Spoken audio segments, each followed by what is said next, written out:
Today I want to tell you all about the moon. And by telling you all about the moon, I hope to show you how I teach about the moon in more detail in my classes that I offer, and also how I write about the moon in my book, Symbolic Keys of Astrology. The key to my system of teaching is that every symbol has a keyword which unlocks all the rest of the symbols. So every planet has a special word that unlocks the rest of the words associated with it. Each word is a symbol. So for the moon, the key word is mind.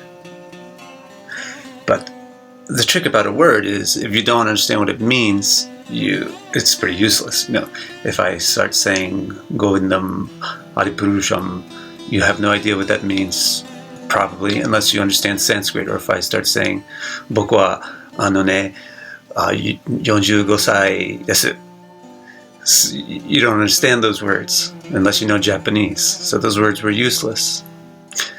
So you have to understand what a word means in order for its symbolism to unlock to you.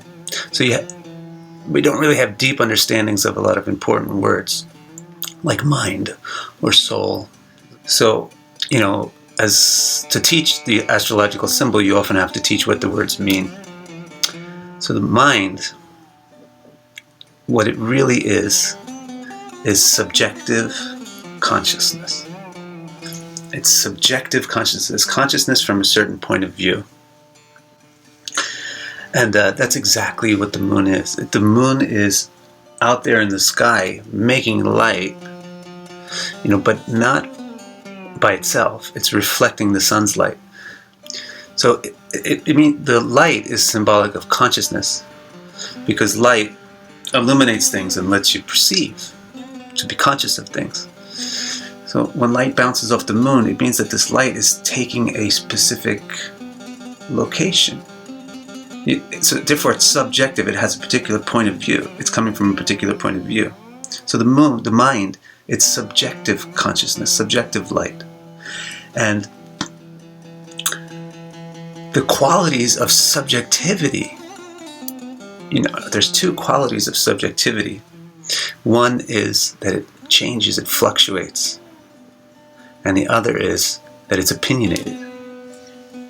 Now, if you understand these things, you can really understand what the mind is, and then you can understand how it unlocks the meaning of the moon.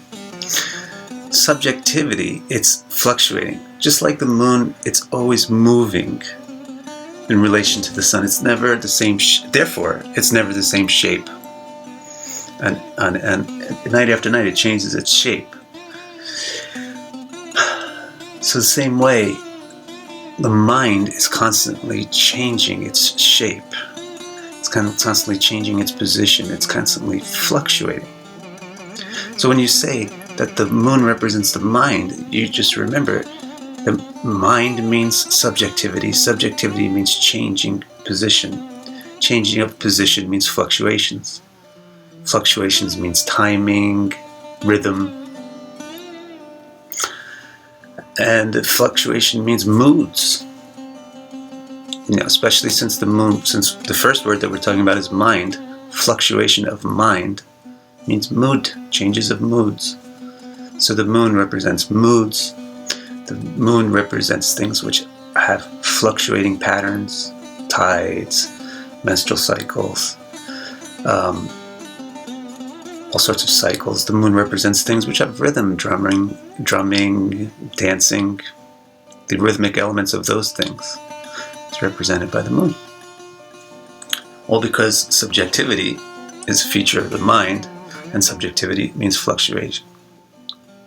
The other thing subjectivity means is opinionation, to be opinionated. When you're subjective, you have your own opinion based on your own point of view.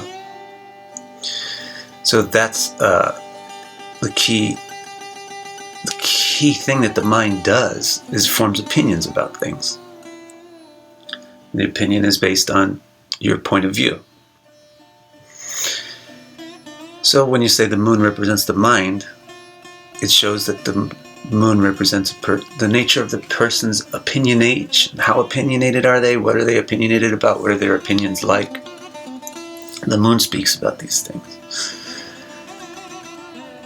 Now, as soon as you have an opinion about something, you get a desire towards it.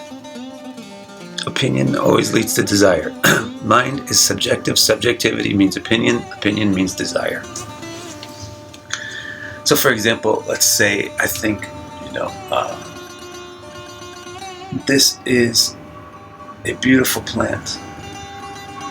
Then my desire is I want it to be close to me. I want to have it in my room. Or if I happen to think this is an awful plant, it smells terrible, then my desire would be to get it out of my room. So from opinions always comes desires. Oh, I like this certain kind of man. So when you see that certain kind of man, then you feel a desire towards them. When you see somebody who's not that kind of man, you feel a desire away from them. This way, desires come from opinions. So the moon, because it represents the mind, it represents your desires. How strong are your desires? How weak are they? What are they specifically centered on? All these things can be judged by looking at the moon in the person's horoscope. So subjectivity means opinion. Opinion means desire. What comes after desire? Emotion. If you fulfill your desire, you feel some sort of a happy emotion. And if you cannot fulfill your desire, you feel some sort of a sad emotion. So in this way, emotions are the result of desires, and desires are the result of opinions. And opinions are caused by subjectivity, which is the quality of the mind, which is all under the umbrella of the moon. So in this way, you just remember this one word, mind. And then if you just know what a mind is, by just remembering that the moon represents the mind, you can understand, you can remember easily all these things that the moon represents. It represents fluctuations, all kinds of things with cycles. It represents your subjectivity, your opinions, your desires, your emotions. So it represents your moods, your mental health, all those kind of things which are associated with these emotions, desires. And it represents, of course, the mother. This is also easy to remember because the mother is the one who takes care of your mind, your heart, your feelings. Father is taking care of your body and your house and making sure that you're physically safe. But the mother is keeping you emotionally safe and taking care of your inner growth. So this is how I teach about the moon. I mean, I just gave it to you in about 8 minutes or something. But I teach it in much more detail, more patiently in my classes and in this book, Symbolic Keys of Astrology, where I also use diagrams to help things easier. Diagrams like this, which show the relationship of one concept to the next and how you get from the original keyword down to all sorts of other meanings. So please don't forget, you can subscribe to my video channel. You could like my videos. What else? You can even comment. If you have a question about what I said about the moon in this video, then you can please ask it in the comments, and I'll answer it as soon as I see it. Thanks, and I'll be back.